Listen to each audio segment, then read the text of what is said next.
Hi friends, ಇವತ್ತು ನೋಡಿ blouse ಅಳತೆ ತಗೊಂಡು ಬ್ಲೌಸನ್ನು ಹೇಗೆ ಕಟ್ ಮಾಡೋದು ಅಂತ. ಈಗ ನೋಡಿ, ಎದೆ ಸುತ್ತಳತೆ 8.5 ಇದೆ. ಈಗ ಮೈ ಉದ್ದ ಎಷ್ಟಿದೆ ಅಂತ ನೋಡೋಣ. ನೋಡಿ ಯಾವ ರೀತಿ ತಗೋಬೇಕು ಅಳತೆನ ನೋಡ್ಕೊಳ್ಳಿ. ನೋಡಿ 13 ಇಂಚಿದೆ, ಮೈ ಉದ್ದ 13 ಇಂಚಿದೆ. ನಾವು 1 ಇಂಚು ಎಕ್ಸ್ಟ್ರಾ ತಗೋಬೇಕು. 10.5 ಅಗಲ, ಎದೆ ಅಗಲ 10.5 ತಗೋಬೇಕು. ಆಮೇಲೆ ಮೈ ಉದ್ದ 14 ತಗೋಬೇಕು. ಅವ್ರದ್ದು ರೆಡಿ ಇರೋದು 13 ಇಂಚು ಮೈ ಉದ್ದ, ನಾವು ತಗೋತಾ ಇರೋದು 14 ಇಂಚು. 1 ಇಂಚು ಎಕ್ಸ್ಟ್ರಾ ತಗೋಬೇಕು. ಎದೆ ಅಗಲ 10.5 ತಗೋಬೇಕು. ಈಗ ನೋಡಿ, ಈ ಕ್ರಾಸ್ ಬಂದಿದ್ದನ್ನು ನಾವು ಮೊದಲು ಫಸ್ಟಿಗೆ ಕಟ್ ಮಾಡಿ ತೆಗಿಯೋಣ. ಸ್ವಲ್ಪ ಕ್ರಾಸ್ ಇದೆ ಬಟ್ಟೆ, ಇದನ್ನು ಕಟ್ ಮಾಡಿ ತೆಗೆದುಬಿಡೋಣ. ಈಗ ನೋಡಿ, ಮೈ ಉದ್ದ ನಾನು 14 ಇಂಚು ತಗೊಂಡಿದ್ದೀನಿ. ಈಗ ಇದನ್ನು ಫೋಲ್ಡ್ ಮಾಡ್ಕೊಳ್ಳೋಣ. ಬಂದಿರೋದು ನಮ್ಮ ಕಡೆ ಇದೆ, ಓಪನ್ ಇರೋದು ಎದುರುಗಡೆ ಸೈಡ್ ಇದೆ. ನೋಡ್ಕೊಳ್ಳಿ, ಸರಿಯಾಗಿ ನೋಡ್ಕೊಳ್ಳಿ. ಕರೆಕ್ಟಾಗಿ ನಾವು ಫೋಲ್ಡನ್ನು ಮಾಡ್ಕೋಬೇಕು. ಈಗ ನೋಡಿ, ಮುಂದಿನ ಭಾಗಕ್ಕೆ ನಾವು 15 ಇಂಚು ತಗೋಬೇಕು. ಹಿಂದಿನ ಭಾಗ 14 ಇಂಚಿದೆ, ಮುಂದಿನ ಭಾಗಕ್ಕೆ ನಾವು 15 ಇಂಚನ್ನು ತಗೊಂಡು ಒಂದು ಮಾರ್ಕ್ ಹಾಕ್ಕೋಬೇಕು. ಸ್ಟ್ರೇಟಾಗಿ ಲೈನ್ ಹೊಡ್ಕೋಬೇಕು. ಈಗ ಕ್ರಾಸ್ ಬೆಲ್ಟಿಗೆ ಈ ಕಡೆಯಿಂದ ನಾವು 4 ಇಂಚು ಉದ್ದ ತೊಗೊಂಡಿದ್ದೀವಿ, ಆ ಕಡೆಯಿಂದ 3 ಇಂಚು ತೊಗೊಂಡಿದ್ದೀವಿ. ಈ ರೀತಿ ನಾವು ಸೇಪ್ ಹಾಕ್ಕೋಬೇಕು. ಈಗ ಭುಜನ ನಾನು 5 ಇಂಚು ತೊಗೊಂಡಿದ್ದೀನಿ, ಬಗಲು ಕೂಡ 5 ಇಂಚು ತೊಗೊಂಡಿದ್ದೀನಿ. ಎದೆ 34 ಇದ್ದಾಗ ನಾವು ಭುಜನ 5 ಇಂಚು ತಗೋಬೇಕು.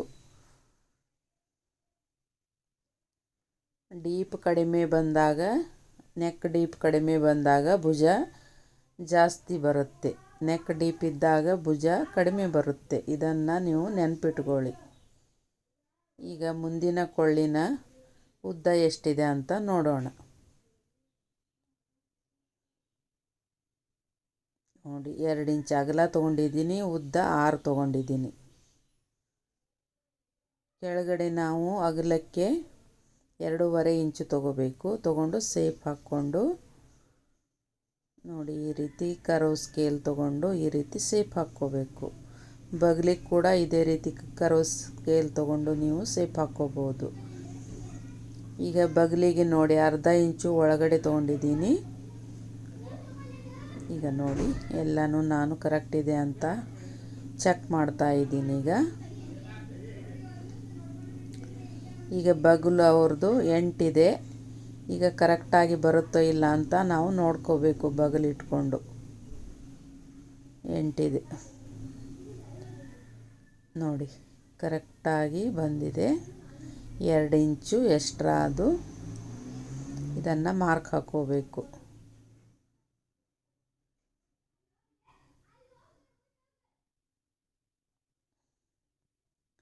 ಈ ಫಿಟ್ಟಿಂಗಲ್ಲಿ ನೋಡಿ ಎಷ್ಟು ಬಂದಿದೆ ಅಂತ ನೋಡೋಣ.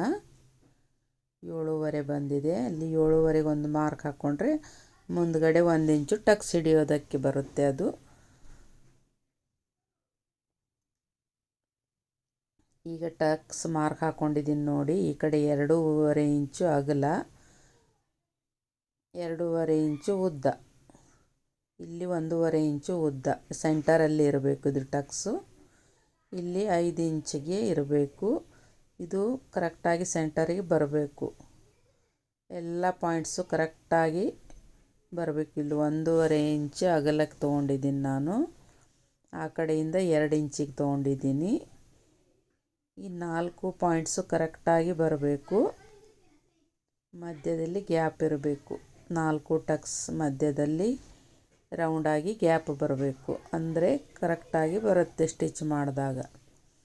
ಎಲ್ಲ ಮಾರ್ಕ್ ಹಾಕಿ ಆಯಿತು. ಈಗ ನೋಡಿ ಕ್ರಾಸ್ ಬೆಲ್ಟನ್ನು ಕಟಿಂಗ್ ಮಾಡ್ಕೋತಾ ಇದ್ದೀನಿ. ಈಗ ನೆಕ್ಕನ್ನು ಕಟಿಂಗ್ ಮಾಡ್ತಾ ಇದ್ದೀನಿ ನೋಡಿ.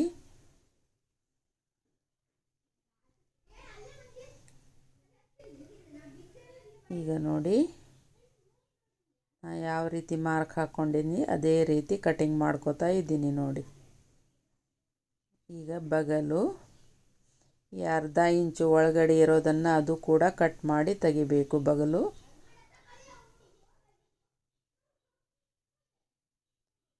ಮುಂದಿನ ಭಾಗದ ಪೋರ್ಷನ್ ಇದು.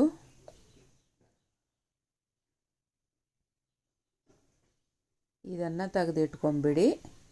ಆ ಬಗಲು ಕೂಡ ಅರ್ಧ ಇಂಚು ಇದೆ, ಅದನ್ನು ಕಟ್ ಮಾಡ್ಕೊಳ್ಳಿ. ಈಗ ನೋಡಿ ನೆಕ್ ಎಷ್ಟಿದೆ ಅಂತ ನೋಡೋಣ. ಬ್ಯಾಕ್ ನೆಕ್ಕು ಈ ರೀತಿ ಅಳತೆ ತಗೋಬೇಕು. ಅವ್ರದ್ದು 9, 10 ಇದೆ. ಅವ್ರದ್ದು ಡೀಪು 10 ಬಂದಿದೆ. ಬೆನ್ನಿಗೆ ಎಷ್ಟು ಬಂದಿದೆ ನೋಡೋಣ. ಅಗಲಕ್ಕೆ ನಾವು 2.5 ಇಲ್ಲ 3 ಇಂಚು, ನಾನು 3 ಇಂಚು ತೊಗೊಂಡಿದ್ದೀನಿ. ಅಂದರೆ ಸೇಪು ಚೆನ್ನಾಗಿ ಬರುತ್ತೆ ಈ ರೀತಿ ಮಾಡೋದ್ರಿಂದ. ಮೇಲೆ 2 ಇಂಚು ತೊಗೊಂಡಿದ್ದೀನಿ, ಕೆಳಗಡೆ 3 ಇಂಚು ತೊಗೊಂಡಿದ್ದೀನಿ. ಈ ರೀತಿ ನಾವು ಮಾಡಿದರೆ ಸೇಪು, ಕೊಳ್ಳಿನ ಸೇಪು ತುಂಬ ಚೆನ್ನಾಗಿ ಬರುತ್ತೆ ಮತ್ತು ಭುಜ ಜಾರೋ ಪ್ರಾಬ್ಲಮ್ ಬರಲ್ಲ.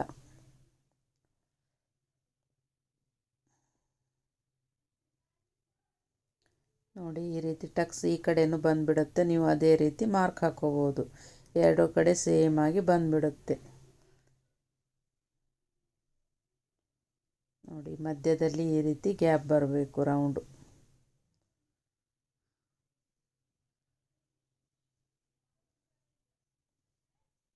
ಈಗ ಸ್ಲೀವನ್ನು ಕಟ್ ಮಾಡ್ಕೊಳ್ಳೋಣ. ಈ ರೀತಿ ಫೋಲ್ಡ್ ಮಾಡ್ಕೋಬೇಕು 4 ಪದರಲ್ಲಿ. ನಮ್ಮ ಕಡೆ ಬಂದಿರಬೇಕು, ಆ ಕಡೆ ಓಪನ್ ಇರಬೇಕು. ಈಗ ಇದರಲ್ಲಿ ಅಗಲಕ್ಕೆ ನಮಗೆ ಕಡಿಮೆ ಬೀಳ್ತಾ ಇದೆ ಬಟ್ಟೆ. ಇದನ್ನು ನಾವು ಎಕ್ಸ್ಟ್ರಾ ಪೀಸನ್ನು ಕೊಡಬೇಕಾಗತ್ತೆ. 6.5 ಉದ್ದ ಇದೆ ತೋಳಿನ ಉದ್ದ. ಅಂದರೆ ಫೋಲ್ಡ್ ಮಾಡೋದಕ್ಕೆ ಮತ್ತು ಸ್ಟಿಚ್ ಮಾಡೋದಕ್ಕೆ 2 ಇಂಚು ನಾವು ಎಕ್ಸ್ಟ್ರಾ ತೊಗೋಬೇಕಾಗತ್ತೆ. ಫೋಲ್ಡ್ ಮಾಡ್ಕೊಂಡು ಹೆಮ್ಮಿಂಗ್ ಮಾಡಬೇಕು. 1.5 ಇಂಚು ಫೋಲ್ಡ್ ಮಾಡಿ ಸ್ಟಿಚ್ ಮಾಡೋದಕ್ಕೆ 1.5 ಇಂಚು ಬೇಕಾಗತ್ತೆ. ಈ ಕಡೆಯಿಂದ ಅರ್ಧ ಇಂಚು ಇಲ್ಲ 3/4 ಇಂಚು ಇದ್ದರೆ ಸಾಕಾಗತ್ತೆ ಸ್ಟಿಚ್ ಮಾಡೋದಕ್ಕೆ. ನೋಡಿ ಸ್ಟಿಚ್ ಮಾಡೋದಕ್ಕೆ ಬಿಟ್ಕೊಂಡಿದ್ದೀನಿ. ಈ ಕಡೆಯಿಂದ ಬಗಲಿಗೆ ಡೌನಲ್ಲೂ 3.5 ಇಂಚಿಗೆ ಮಾರ್ಕ್ ಹಾಕ್ಕೋಬೇಕು. ನಾನು ಎಕ್ಸ್ಟ್ರಾ ಪೀಸನ್ನು ಜಾಯಿಂಟ್ ಮಾಡ್ತಾ ಇದ್ದೀನಿ ನೋಡಿ. ಪಿನ್ ಹಾಕ್ಕೊಂಡು ನಾನು ಜಾಯಿಂಟ್ ಮಾಡಿ ಕಟ್ ಮಾಡೋದನ್ನು ನಿಮಗೆ ತೋರಿಸ್ತಾ ಇದ್ದೀನಿ. ಎಕ್ಸ್ಟ್ರಾ ಪೀಸ್ ಯಾವ ಥರ ಕೊಡಬೇಕು ಅಂತ ನೋಡಿ. ಡೌನಲ್ಲಿಗೆ 3.5 ಇಂಚಿಗೆ ಒಂದು ಮಾರ್ಕ್ ಹಾಕ್ಕೊಳ್ಳಿ. ಈ ಕಡೆಯಿಂದ 3.5 ಇಂಚಿಗೆ ಮಾರ್ಕ್ ಹಾಕ್ಕೊಳ್ಳಿ. ಆಮೇಲೆ ಕರೆಕ್ಟಾಗಿ ಸೇಪ್ ಹಾಕ್ಕೊಳ್ಳಿ. ಈ ರೀತಿ ಸ್ಕೇಲ್ ಇಟ್ಕೊಂಡು ಒಂದು ಲೈನನ್ನು ಹೊಡೆದು ಆಮೇಲೆ ಸೆಂಟರಲ್ಲಿ ಒಂದು ಮಾರ್ಕ್ ಹಾಕ್ಕೊಳ್ಳಿ. ಆಮೇಲೆ ಸ್ಲೀವ್ ಸೇಪನ್ನು ಹಾಕ್ಕೊಳ್ಳಿ ಈ ರೀತಿ ನೋಡಿ. ಇದೇ ರೀತಿ ಹಾಕ್ಕೋಬೇಕು. ಇದು ಮುಂದಿನ ಭಾಗಕ್ಕೆ ಅರ್ಧ ಇಂಚು ಒಳಗಡೆ ತಗೋಬೇಕು. ಕೆಳಗಡೆ ನಾನು ಪೀಸ್ ಜಾಯಿಂಟ್ ಮಾಡೋ ಸಲುವಾಗಿ ನಾನು ಕೆಳಗಡೆ ಸೇಪ್ ಕೊಟ್ಟಿಲ್ಲ. ಆಮೇಲೆ ಕಟ್ ಮಾಡಿ ತೆಗೆದ್ರಾಯ್ತು ಅಂತ ಹೇಳಿ ಈಗ ನಿಮಗೆ ತೋರಿಸ್ಕೊಡ್ತಾ ಇದ್ದೀನಿ ಮಾರ್ಕ್ ಯಾವ ರೀತಿ ಮಾರ್ಕ್ ಹಾಕೋದು ಅಂತ. ನಾನು ಕಟ್ ಮಾಡ್ತಾ ಇಲ್ಲ.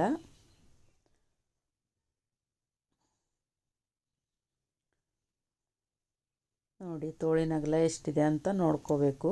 ನೋಡಿಕೊಂಡು ಒಂದು ಮಾರ್ಕ್ ಹಾಕ್ಕೋಬೇಕು. ಈ ಕಡೆ 2 ಇಂಚಿಗೆ, ಈ ಕಡೆ ಸೈಡಿಗೆ ಇದ್ದಿದ್ದನ್ನು ಆಮೇಲೆ ಸ್ಟಿಚ್ ಮಾಡಿದ ಮೇಲೆ ನಾನು ಕಟ್ ಮಾಡ್ಕೋತಾ ಇದ್ದೀನಿ.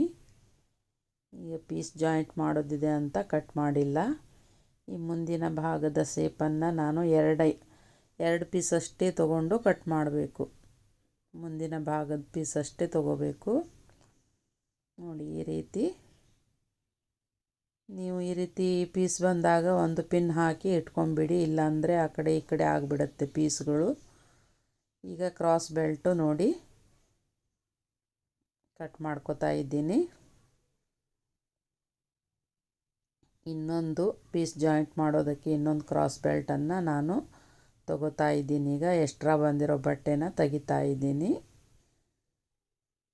ಈಗ ನೋಡಿ, ಇನ್ನೊಂದು ಪೀಸನ್ನು ನಾವು ಇನ್ನೆರಡು ಪೀಸ್ ಬೇಕಾಗುತ್ತೆ, ಅದನ್ನು ನಾವು ಕಟ್ ಮಾಡ್ಕೋಬೇಕು. ಸ್ವಲ್ಪನೂ ನಾವು ಬಟ್ಟೆ ವೇಸ್ಟ್ ಆಗದೇ ಇರುವ ಹಾಗೆ ನಾವು ಕಟಿಂಗನ್ನು ಮಾಡ್ಕೋಬೇಕಾಗತ್ತೆ. ಯಾಕಂದರೆ ಅಷ್ಟಕ್ಕಷ್ಟೇ ಬಟ್ಟೆ ಇರುತ್ತೆ ಬ್ಲೌಸ್ ಪೀಸು. ಈಗ ನೋಡಿ, ಪೈಪಿಂಗ್ ಪಟ್ಟಿನ ಯಾವ ರೀತಿ ಕಟ್ ಮಾಡಬೇಕು ಅಂತ ನಿಮಗೆ ಹೇಳ್ಕೊಡ್ತಾ ಇದ್ದೀನಿ. ಈ ರೀತಿ ಕ್ರಾಸ್ ಆಗಿ ತೊಗೋಬೇಕು. 1.5 ಇಂಚು ಅಗಲ ತೊಗೋಬೇಕು. ಈ ರೀತಿ ಕ್ರಾಸ್ ಆಗಿ ಕಟಿಂಗ್ ಮಾಡಬೇಕು. ನೋಡಿ, ಈ ಥರ ಕಟಿಂಗ್ ಮಾಡಿದರೆ ಮಾತ್ರ ಪೈಪಿಂಗು ನೀಟಾಗಿ ಬರುತ್ತೆ. ಈ ರೀತಿ 3 ಪೀಸು ಕಟ್ ಮಾಡಿದರೆ ಸಾಕು. ದೊಡ್ಡದಿದ್ದರೆ, ಚಿಕ್ಕದಾಗಿದ್ದರೆ ಒಂದು 4ರಿಂದ 5 ತೊಗೋಬೋದು.